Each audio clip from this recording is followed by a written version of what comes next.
बिहार के पटना में कल बैठक हुई और बैठक के बाद पीसी हुई, प्रेस कॉन्फ्रेंस हुई। लेकिन उस पीसी की गूंज अमेरिका में नरेंद्र मोदी जहां पर थे, वाशिंगटन के डीसी तक पहुंची। पीसी की गूंज अमेरिका के वाशिंगटन के डीसी तक पहुंची और अखबारों की सुर्खियां बता रही है कि ये कल की जो बैठक है वो कितनी खास रही या उसकी धमक क्या होगी। अब पहले ही दिन जब नरेंद्र मोदी का इतना बड़ा कार्यक्रम चल रहा है और कल उनकी राजकीय यात्रा जो अमेरिका की थी वो समाप्त हो गई है, लेकिन उसके बावजूद यहां पर जो 15 पार्टियों की जो बैठक हुई है उसको ज्यादा जगह मिली है, ज्यादा बोल्ड, ज्यादा मोटे अक्षरों में उसकी हेडलाइन छपी है, जबकि नरेंद्र मोदी का जो दौरा है उसकी खबर यहां पर छोटी खबर छपी है। तो इसी से अंदाजा लगा लीजिए। इस खबर के अंदर मैं आपको दिखाऊंगा कि कल जब ये बैठक हुई है उसके बाद में तमाम सारे पहलू जो अभी तक निकल करके सामने आ रहे हैं, 2024 के लिए क्या कुछ रणनीति बन सकती है, क्या कुछ हो सकता है, क्या कुछ जो है वो अखबार कह रहे हैं, क्या कुछ पत्रकार कह रहे हैं, क्या कुछ वरिष्ठ जानकार कह रहे हैं, सब कुछ पूरा निचोड़ एक आपके सामने जो है वो रखने की कोशिश करूंगा। और किस तरह से ये जो पार्टियां इकट्ठी तो हुई हैं, लेकिन क्या वाकई इनकी ताकत भी है, क्या वाकई ये हरा भी सकती हैं। सबसे बड़ी बात तो ये रही कि ये पार्टियां जो अभी तक एक सपना था कि आ ही नहीं सकते हैं, सीबीआई का डर है, ईडी का डर है, कोई नहीं आएगा, लेकिन आए 15 दल एक साथ आए और इसमें भी 6 मुख्यमंत्री और 15 पार्टी जिसमें 14 प्रमुख थे वो यहां पर पहुंच गए। ये सारी खबरें जो है मैं आपके सामने रखूंगा और किस तरह से इसमें क्या कुछ कहा जा रहा है, किसको लेकर के क्या चर्चा हो रही है, अमित शाह क्या कह रहे हैं, भाजपा IT सेल क्या कह रही है। लेकिन मैं चाहूंगा शुरुआत यहां से करें, शुरुआत इस आंकड़े से करें कि ये जो पार्टियां अभी साथ आई हैं, 15 पार्टियां जो साथ में आई है, इन पार्टियों की अभी कितनी ताकत है, जब ये अलग अलग है तब कितनी ताकत है, और अगर इकट्ठा हो जाती है तब कितनी ताकत बनेगी। इसको समझना जरूरी है, क्योंकि अगर इसको समझ गए तो फिर जो है कुछ बात करने में, बात सुनने में मजा आएगा, वरना बात कहने में और सुनने में मजा नहीं आएगा। ये जब अलग अलग है तो इनके पास में कितनी सीट है, कितना वोट है, कितनी जगह पर सरकार है, कितने विधायक हैं, कितने सांसद हैं, इस बात को समझिए। पहले ये जो 15 दल हैं, इन 15 दलों की लोकसभा के अंदर 26% सीट है। वही विधानसभा के अंदर अगर आप बात करें तो विधानसभा में 42% इनके पास में सीट है। ये यहां से जो है वो एक बेसिक जो है आप ये गणित जो है वो समझ पाएंगे और उसके बाद में आगे की जो तस्वीर है वो फिर दिमाग में बन पाएगी। ये इनकी स्थिति है आज के दिन में जब ये अलग अलग लड़े हैं। अभी जो 15 दल जुटे हैं, इनकी 11 राज्यों के अंदर सरकार है, 11 राज्यों में सरकार है और अलग अलग राज्यों में 4123 विधानसभा सीटों पर इनके पास में 1717 सीटें, 42% सीटें हैं। तो यहां पर जो है वो 42% सीट देश के अंदर जो कुल विधानसभा है, देश में कुल विधानसभा है 4123 विधानसभा, जिसमें से 1717 सीटें वो इनके पास में है, यानी 1717 जो है वो MLA इन पार्टियों के हैं। 4000 MLA में से 1700 MLA इन पार्टियों के हैं, ये समझिएगा। 2019 के लोकसभा चुनाव में इन पार्टियों के 142 सांसद जीते थे, ये समझना जरूरी है, क्योंकि विधानसभा की तो बात खैर छोड़िए। अब यहां पर जो है 142 सांसद जो है वो MP, 142 MP इनके 2019 के अंदर जीते थे। 545 में से करीब 26% है, ये 26% सीट है। और राज्यसभा के अंदर 94 सांसद हैं, ये यहां पर 94 सांसद जो है वो राज्यसभा के अंदर है। उसके बाद में, और ये जो है कुल का 38% है, कुल का 38% है। पिछले लोकसभा में कांग्रेस की 12 करोड़ वोट मिले थे। अब ये जो है और इंपॉर्टेंट है, कांग्रेस को जो है वो 12 करोड़ वोट मिले थे, 55 सीटें मिली थी। वहीं इन 15 पार्टियों को 23 करोड़ वोट मिले। पिछले आम चुनाव में भाजपा को अकेले 23 करोड़ वोट मिले और 303 सीटें मिली थी। कांग्रेस को जो है वो 12 करोड़ वोट मिलते हैं और इन पार्टियों को जो है, ये जो 15 पार्टी हैं, उनको 22 करोड़ वोट मिले। बीजेपी को अकेले मिलते हैं 23 करोड़ वोट। अब ये यहां पर कांग्रेस का जो है वो हो जाता है 4 और 3 34% जो है वो अगर कांग्रेस और ये जो अन्य जो 15 पार्टियां हैं एकजुट आकर के एक साथ में आकर के लड़ती हैं तो 34% वोट शेयर जो है वो इनका हो जाता है, जबकि 23 करोड़ वोट जो है वो भाजपा को अकेले मिलते हैं। तो ये गणित है। इस गणित को अगर आप समझ लेंगे तो फिर जो है तस्वीर समझनी आसान हो जाएगी कि वाकई जो है चल क्या रहा है। ये थोड़ा सा एक बार फिर से मैं आपको थोड़ा समझाता हूं। लोकसभा के अंदर अगर आप बात करेंगे तो लोकसभा में 26% इन पार्टियों की सीटें हैं। विधानसभा के अंदर जो है वो 42% सीटें इन पार्टियों की है। 11 राज्यों में इन पार्टियों की सरकार है और 142 जो है इन पार्टियों के 545 में से सांसद जीत करके आए थे और ये 26% वो बनता है। जो पूरी जो लोकसभा है उसका 26% वोट बनता है। और यहां पर राज्यसभा के अंदर जो है वो 245 में से 94 इनके हैं, 38% बनता है ये।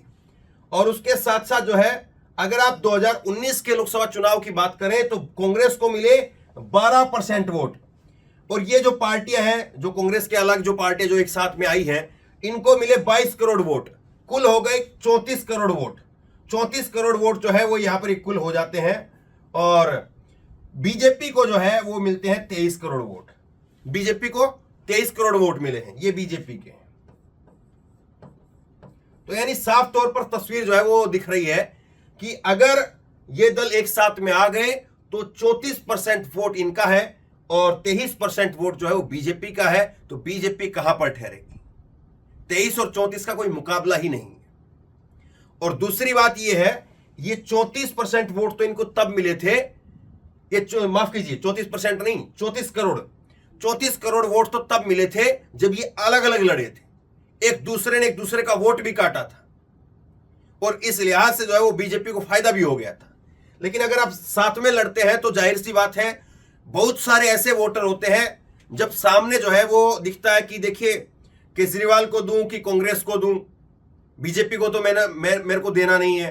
तो अब ये केजरीवाल और कांग्रेस दोनों अलग अलग लड़ रहे हैं तो फिर ऐसा करते मैं किसी को नहीं देता। यहां पर अखिलेश को दूं कि कांग्रेस को दूं, बीजेपी को तो मुझे देना नहीं है, तो फिर कैसे क्या करूं, मुझे देना ही नहीं है। एक बहुत बड़ा वोटर ऐसा होता है जो इस गुस्से में या इस कंफ्यूजन के अंदर वो बाहर ही नहीं निकलता है, वोट ही नहीं करता है, क्योंकि बीजेपी को उसको वोट देना नहीं है और सामने जिसको वो वोट देना चाहता है उसके अंदर वो कंफ्यूजन ये है कि मेरा वोट खराब ना चला जाए या मेरे वोट से जो उल्टा बीजेपी को फायदा ना हो जाए। क्योंकि अगर मैंने वोट यहां पर अखिलेश को दे दिया तो कांग्रेस का जो है वो कहीं पर कांग्रेस जो है मजबूत स्थिति में जाती हुई दिखाई दे रही थी, लेकिन कांग्रेस वहां पर जा नहीं पाएगी। तो इस तरह से समीकरण बनते हैं और वोट जो है वो ट्रांसफर नहीं हो पाता या वोट जो है वो निकल नहीं पाता है, तो वो भी नुकसान होता है। तो ये यहां पर सीधे तौर पर दिख रहा है 34 करोड़ वोट जो है वो यहां पर इस गठबंधन को, अभी जो कल गठबंधन जो दिखाई दे रहा था, इसको मिलते हैं। 23 करोड़ वोट जो है वो बीजेपी को मिलते हैं। तो यहीं से तस्वीर जो है वो साफ हो गई और यहीं से आप समझ लीजिए कि क्या कुछ जो है वो बनने वाला है। अब आइए देखिए अखबारों की सुर्खियां क्या कहती है। ये जो अखबारों की सुर्खियां है इसमें देखिए अगली बैठक जो है जुलाई में 10 या 12 जुलाई को हिमाचल में होनी। कल शाम को मैंने आपको बताया था जो, और ये जो गणित है वो मैंने आपको बता दिया। 6 पार्टियां इसमें खड़गे हैं, राहुल गांधी है, नीतीश कुमार है, लालू प्रसाद यादव है, ममता बनर्जी है, स्टालिन है, अरविंद केजरीवाल है, भगवंत मान है, शरद पवार, उद्धव ठाकरे, हेमंत सोरेन, सीताराम येचुरी, डी राजा, अखिलेश यादव, उमर अब्दुल्ला, महबूबा मुफ्ती, दीपांकर भट्टाचार्य। तो ये जो है प्रमुख चेहरे, वो बड़े चेहरे वो शामिल हुए। अब बीजेपी के मन में क्या चल रहा होगा, बीजेपी इसको किस तरह से देख रही होगी, वो भी समझना जरूरी है। बैठक में जो है महाबैठक में एकजुटता पर विपक्ष सहमत हो गया। केजरीवाल इस पर शर्त पर जो है अड़ गए। केजरीवाल कह रहे हैं शर्त पर। अब देखिए ये केजरीवाल का गणित भी आप समझ लीजिए। केजरीवाल का गणित ये है कि आज के दौर में देश के अंदर 2 वोट हैं। एक वोट है मोदी के पक्ष की वोट है और एक वोट है मोदी के खिलाफ की वोट है।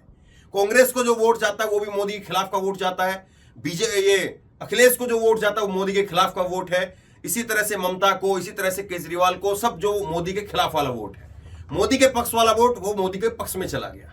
एक मोदी के विरोध में है, एक मोदी के समर्थन में है। देश में 2 तरीके की अब सोच हो गई है, 2 तरीके की वोट हो गई है। कोई बहुत ज्यादा कंफ्यूजन बचा नहीं है। अब ये रहा नहीं है। लोकसभा चुनाव को लेकर के आप देखेंगे तो कांग्रेस वर्सेस जो है वो केजरीवाल हो जाए या कांग्रेस वर्सेस जो है अखिलेश हो जाए, ऐसा अब नहीं है। अब तो बीजेपी वर्सेस जो है वो होगा। और बीजेपी वर्सेस में अगर केजरीवाल यहां पर अलग खिचड़ी पकाने की कोशिश करेंगे, या जिस तरह से ओवैसी अभी तक इस गठबंधन में शामिल नहीं हुए हैं, बहुत सारे लोग कह रहे हैं कि ओवैसी को क्यों नहीं बुला रहे, जो सबको बुला लिया तो ओवैसी को बुला लेना चाहिए। और ओवैसी कह रहे हैं कि जब 370 को हटाने का समर्थन करने वाले अरविंद केजरीवाल वहां पर आ सकते हैं, उनको सेकुलर मान सकते हैं, तो हमें क्यों नहीं बुला रहे हैं। तो ये विपक्ष का काम है कि वो ओवैसी के साथ में बातचीत बनाएगा नहीं बनाएगा। ओवैसी का जो गणित है, फैक्टर है, वो किसी रोज अलग से मैं बताऊंगा आपको। लेकिन एक चीज बिल्कुल क्लियर दिखाई दे रही है 2024 के लिए, चाहे वो ओवैसी हो, चाहे वो मायावती हो, और चाहे वो अरविंद केजरीवाल हो। और इस बात को शायद ममता बनर्जी ने समझ लिया। उनको ये पता है कि अगर आप जो है इस गठबंधन का हिस्सा ना होकर के अलग खिचड़ी पकाने की कोशिश करोगे, तो जनता आपको भी नकार देगी और जनता कह देगी या तो मोदी के साथ जाएंगे या मोदी के खिलाफ जो इस गठबंधन के साथ जाएंगे। फिर मायावती को उत्तर प्रदेश में वोट कितना मिलेगा कितना नहीं मिलेगा, इस बात में जो बहुत बड़ा सवाल है। इसी तरह से जो है वो दिल्ली के अंदर या पंजाब के अंदर केजरीवाल को वोट मिलेगा कि नहीं मिलेगा, इस पर भी सवाल है। और ऐसे में ओवैसी के ऊपर भी, तो ये भी एक गणित है। अब यहां पर केजरीवाल के साथ में कांग्रेस ट्यून बैठा पाती है, कांग्रेस जो है वो या केजरीवाल जो है वो इनके साथ ट्यून बैठा पाते हैं, वो इनको आपस में देखना है। लेकिन अमित शाह जो है, अमित शाह इसको खारिज कर रहे हैं। अमित शाह कह रहे हैं कि ये एक फोटो सेशन के लिए इकट्ठा हो गए कि यहां फोटो खिंचवाना है। हालांकि इस बार विपक्ष ने एक काम किया, विपक्ष ने जो है वो प्रेस कॉन्फ्रेंस करने के बाद में वो ऐसे ऊपर हाथ करके फोटो खिंचवाते हैं, वो नहीं खिंचवाया क्योंकि उस फोटो को चलाया जाता। और इसीलिए एक खबर जो है इसमें, ये खबर मैं आपको दिखाता हूं,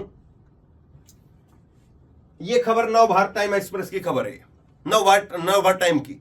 और नव भारत टाइम की जो खबर है, ये खबर मुझे लगता है कि पता नहीं किस आधार पर छाप दी गई है। ये कह रहे कि पटना का संदेश है, 24 में विपक्ष चेहरे के साथ मैदान में उतरे। मुझे नहीं लगता है कि कल की बैठक में चेहरा डिक्लेयर करने को लेकर के बात हुई। चेहरा अभी जो है वो तमाम लोग ये मान रहे हैं कि किसी की स्वीकार्यता उस तरह की नहीं हुई है कि सब जो है उसको मान लें या सब जो है उसके पीछे खड़े हो जाएं। राहुल गांधी की एक बड़ी लोकप्रियता है, नीतीश कुमार की लोकप्रियता है, अखिलेश की भी लोकप्रियता है, ममता बनर्जी की भी लोकप्रियता है।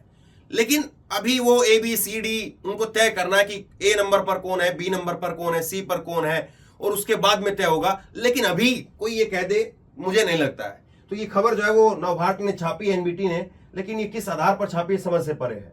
अब ये जो बात है ये तो मैंने आपको बता दी। अब यहां पर जो है ये खबर आप देखिए, ममता बनर्जी कह रही है कि भाजपा फिर से आ गई तो देश में चुनाव नहीं होगा। दरअसल ये एक एजेंडे का पॉइंट है, ये एक विपक्ष के एजेंडे का पॉइंट है कि आपको लोगों को ये कन्विंस करना है, लोगों को ये समझाना है कि अगर बीजेपी फिर से रिपीट करती है तो वो लोकतंत्र को खत्म कर देगी, देश में चुनाव खत्म हो जाएंगे और मोदी एक राजा की तरह से हो जाएंगे और देश में फिर राजशाही होगी, देश में लोकतंत्र नहीं होगा। ये एक विपक्ष का एक जो है वो एजेंडा कह लीजिए या विपक्ष का एक पॉइंट कह लीजिए जो दिख रहा है और जो लोगों को बताना है। और इसी को लेकर के ममता बनर्जी बोल रही है, इसी को लेकर के गाए बगाए और कई बड़े नेता जो है वो बोलते रहते हैं कि अगर नरेंद्र मोदी आ गए तो 2024 के बाद में बहुत कुछ ऐसा होगा जो बदल जाएगा। अब ये चीजें जो है वो मायावती को, अखिलेश केजरीवाल को, ओवैसी को, इन सबको भी समझनी है। आज केजरीवाल जो है वो चाह रहे हैं कि अध्यादेश के ऊपर कांग्रेस हमारा समर्थन करके दिखाए, लेकिन अगर 24 में अगर नरेंद्र मोदी आ जाते हैं तो बहुत मुमकिन है, ये कहा जा रहा है कि बहुत मुमकिन है कि वो दिल्ली को जो है एक जिस तरह से अभी आधा राज्य का एक दर्जा है वो पूरी तरह से खत्म करके और पूरी तरह से एक केंद्र शासित प्रदेश, जिस तरह से चंडीगढ़ है, जिस तरह से दादर नगर हवेली है, वही बना दे और एक उपराज्यपाल ही को ही रहने दे, मुख्यमंत्री का पद ही हटा दे। ये भी संभव हो सकता है। तो उस दिशा में क्या होगा सोचना होगा। अब इसके बाद में जो एक ये भास्कर में एक लेख छपा है, इसको भी जरा देखना चाहिए। जिस तरह से अमेरिका को लेकर के हवा बनाई जा रही है, अमेरिकी दौरे को लेकर के हवा बनाई जा रही है, इस वक्त में हमसे ज्यादा जरूरत जो है वो अमेरिका को थी कि अमेरिका के अंदर भारत का प्रधानमंत्री जाए और वहां पर जाकर के जो बाइडेन जो है उसको भुनाने का काम करें। ये अमेरिका की हमसे ज्यादा जरूरत है। इस बात को जो है जोर देकर के दैनिक भास्कर का आज का आर्टिकल इसमें कहा गया है। तो ये सब बातें जो है वो निकल करके सामने आ रही है और किस तरह से विपक्षी एकता जो है उसको लेकर के जो गठजोड़ है या जो प्लान है वो दिखाई दे रहा है। लेकिन अगर फोटो की बात करें तो फोटो तो खिंच गई। अब लोगों के जहन में यही था कि ये फोटो तो खिंच गई, लेकिन फोटो के बाद में ये जो गणित है, इस गणित में कुछ दम है कि नहीं है, क्योंकि आंकड़े नहीं होंगे तो चेहरे पर कितनी देर तक बात होगी। अगर आपका चेहरे के पीछे जो है आपके वोट ही नहीं है तो चेहरे को लोग कब तक देखेंगे, ये भी बात थी। और ये जो आंकड़ा है, ये जो बता रहा है कि 34 करोड़ वोट इस गठबंधन के पास में है, 23 करोड़ वोट बीजेपी के पास में है, तो यानी ये तस्वीर अगर अलग अलग होकर भी वो इतना वोट लेकर के आ पाए हैं तो इसका मतलब ये मान करके चलिए कि बीजेपी को फिर हराया जा सकता है, इसमें कोई बहुत दो राय नहीं है। और बीजेपी को किस तरह से हराया जाएगा, कितनी सीटों पर कौन चुनाव लड़ेगा, किस तरह से कितनी कितनी सीटें जो है वो राज्य के अंदर किस किस को दी जाएंगी, और फिर उसके बाद में नीचे तक जाना पड़ेगा, एक एक सीट के ऊपर जो है वो जाना पड़ेगा। और एक एक सीट के ऊपर इतना हलवा नहीं है ये कि आप मान करके चलिए कि ओहो हो गया, बस ये गठबंधन हो गया, ऐलान हो गया, और उसके बाद में ये तय हो गया कि चलिए भैया 80 सीटों में से उत्तर प्रदेश में जो है वो 10 पर कांग्रेस लड़ेगी, 40 पर जो है वो 50 पर जो है वो समाजवादी पार्टी लड़ेगी, 10 सीटों पर कोई और जो है क्षेत्रीय पार्टी उसको दिए जाएंगे। तो इस तरह से इतना आसान भी आप इसको मान करके मत चलिए, ये बहुत मुश्किल काम है। आपको 2024 भी देखना है। बीजेपी ऐसा नहीं कि हाथ पर हाथ धर करके बैठी है, बीजेपी के लिए भी ये चुनाव करो और मरो का चुनाव है, क्योंकि बीजेपी को भी पता है कि अगर विपक्ष एक बार सत्ता में इस बार आ गया तो इस बार पूरा जो है विपक्ष भी पूरा अपना बंदोबस्त करके आएगा। और जितनी चीजें हैं, बहुत सारे लोग तो ये कहते हैं कि जिस तरह से मोदी ने और शाह ने एजेंसियों का जो सहारा लिया है और विपक्ष को जैसे एक तरह से घुटने पर या सड़क पर ला दिया है, उसी तरह से वही ट्रिक जो है, या मीडिया को जिस तरह से काबू में किया है, वही सब कुछ जो है वो विपक्ष भी करेगा। तो वो बीजेपी को भी ये सारी बातें पता है और इसीलिए वो भी कहीं से कोई मौका चूकना नहीं चाहते हैं। उनके लिए ऐसा नहीं है कि चलिए ठीक है, कोई नहीं है, सोते रहो, सरकार अपने आप बन जाएगी। और बीजेपी तो वैसे ही इस मामले में जो है वो हाइपर एक्टिव रहती है, लेकिन विपक्ष अब इसको किस तरह से काउंटर करेगा, बड़ा सवाल ये है। तो बहरहाल आप बताइए, ये पूरा निचोड़ जो है वो मैंने आपके सामने रखा है। अब आप बताइए आप इसको किस तरह से देखते हैं। आपको क्या वाकई लग रहा है कि विपक्ष कामयाब हो सकता है, नरेंद्र मोदी को हराया जा सकता है, एक बड़ा नैरेटिव जो है वो खड़ा किया जा सकता है, या अभी भी आपको लग रहा है कि ये सारी चीजें जो हैं वो धरी की धरी रह जाएंगी और नरेंद्र मोदी, अमित शाह जो है वो फिर से बाजी मार ले जाएंगे? आपकी राय क्या है? नीचे कमेंट बॉक्स में अपनी राय जरूर दें। इस वीडियो को खूब शेयर करें, लोगों तक पहुंचाएं, और इसी तरह की तमाम खबरों के लिए ऑनलाइन न्यूज इंडिया को सब्सक्राइब कीजिए। साथ में जो बेल आइकन है घंटी उसको जरूर दबाइए, ताकि जैसे कोई खबर अपलोड करें उसकी नोटिफिकेशन सीधे सबसे पहले आपको मिल सके। धन्यवाद।